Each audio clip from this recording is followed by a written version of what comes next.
ರಾಜ್ಯ BJP repair ಮಾಡೋದಕ್ಕೆ ಸಜ್ಜಾದ ಹೈಕಮಾಂಡ್. ಬಣ ಬಡಿದಾಟಕ್ಕೆ ಬ್ರೇಕ್ ಹಾಕೋದಕ್ಕೆ high command action. Vijayendra and Yatnal ಬಣಕ್ಕೆ ವರಿಷ್ಠರ ಬಿಗ್ ಶಾಕ್.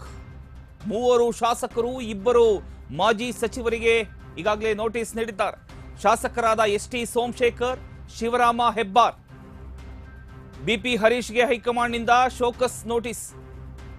ವಿಜಯೇಂದ್ರ ಬಣದ ಮಾಜಿ ಸಚಿವರಾದ ರೇಣುಕಾಚಾರ್ಯ, ಕಟ್ಟಸುಬ್ರಹ್ಮಣ್ಯ ನಾಯ್ಡುಗೆ ಶೋಕಾಸ್ ನೋಟಿಸ್ ಜಾರಿಯಾಗಿದೆ. 72 ಗಂಟೆಗಳಲ್ಲಿ ಉತ್ತರಿಸುವಂತೆ ನಾಯಕರಿಗೆ ಹೈಕಮಾಂಡ್ ಸೂಚನೆಯನ್ನು ನೀಡಿದೆ. ಪಕ್ಷದ ವಿಚಾರ ಸಾರ್ವಜನಿಕ ವೇದಿಕೆಯಲ್ಲಿ ಚರ್ಚೆ ಮಾಡಿದ ಒಂದು ಆರೋಪ. 72 ಗಂಟೆಗಳಲ್ಲಿ ಉತ್ತರಿಸುವಂತೆ ಸೂಚನೆಯನ್ನ ನೀಡಿದ್ದಾರೆ ಹೈಕಮಾಂಡ್. ಪಕ್ಷದ ವಿಚಾರ ಸಾರ್ವಜನಿಕ ವೇದಿಕೆಯಲ್ಲಿ ಚರ್ಚೆ ಮಾಡಿದ ಆರೋಪ. ಬಿಜೆಪಿ ಕೇಂದ್ರೀಯ ಶಿಸ್ತು ಸಮಿತಿಯಿಂದ ಶೋಕಾಸ್ ನೋಟಿಸ್ ಜಾರಿ. ಬಿಜೆಪಿ ಕೇಂದ್ರೀಯ ಶಿಸ್ತು ಸಮಿತಿಯಿಂದ ಈ ನೋಟಿಸ್ ಜಾರಿಯಾಗಿರ್ತಕ್ಕಂಥದ್ದು. ರಾಜ್ಯ ಬಿಜೆಪಿಯನ್ನ ಈಗ ಹೈಕಮಾಂಡ್ ರಿಪೇರಿ ಮಾಡೋದಕ್ಕೆ ಸಜ್ಜಾಗಿದೆ.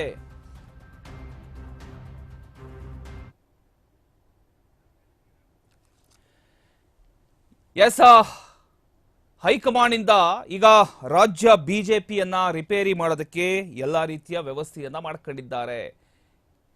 72 ಗಂಟೆಗಳಲ್ಲಿ ಉತ್ತರ ನೀಡಬೇಕು ಅಂತ ಹೈಕಮಾಂಡ್ ಸೂಚನೆಯನ್ನ ನೀಡಿದ್ದಾರೆ. ಈಗ ಮಾಜಿ ಸಚಿವರಾದ ರೇಣುಕಾಚಾರ್ಯ, ಕಟ್ಟಾ ಸುಬ್ರಹ್ಮಣ್ಯ ನಾಯ್ಡುಗೂ ಕೂಡ ಶೋಕಾಸ್ ನೋಟಿಸ್ ಜಾರಿ ಮಾಡಿದ್ದಾರೆ. ಅದರ ಜೊತೆಗೆ ವಿಜಯೇಂದ್ರ ಬಣದ ಮಾಜಿ ಸಚಿವರು ಇವರು ರೇಣುಕಾಚಾರ್ಯ, ಕಟ್ಟಾ ಸುಬ್ರಹ್ಮಣ್ಯ ಹಾಗೂ ಎಸ್.ಟಿ. ಸೋಮಶೇಖರ್, ಶಿವರಾಮ ಹೆಬ್ಬಾರ್, ಬಿಪಿ ಹರೀಶ್ ಅವರಿಗೂ ಕೂಡ ಹೈಕಮಾಂಡ್ನಿಂದ ಶೋಕಾಸ್ ನೋಟಿಸ್ ಜಾರಿಯಾಗಿದೆ. 72 ಗಂಟೆ ಒಳಗೆ ಉತ್ತರ ನೀಡಬೇಕು ಅಂತ ಹೈಕಮಾಂಡ್ ಸೂಚನೆಯನ್ನ ನೀಡಿರ್ತಕ್ಕಂಥದ್ದು. ಒಟ್ಟಿನಲ್ಲಿ ರಾಜ್ಯ ಬಿಜೆಪಿಯನ್ನ ಹೈಕಮಾಂಡ್ ರಿಪೇರಿ ಮಾಡೋದಕ್ಕೆ ಸಜ್ಜಾಗಿರ್ತಕ್ಕಂಥದ್ದು.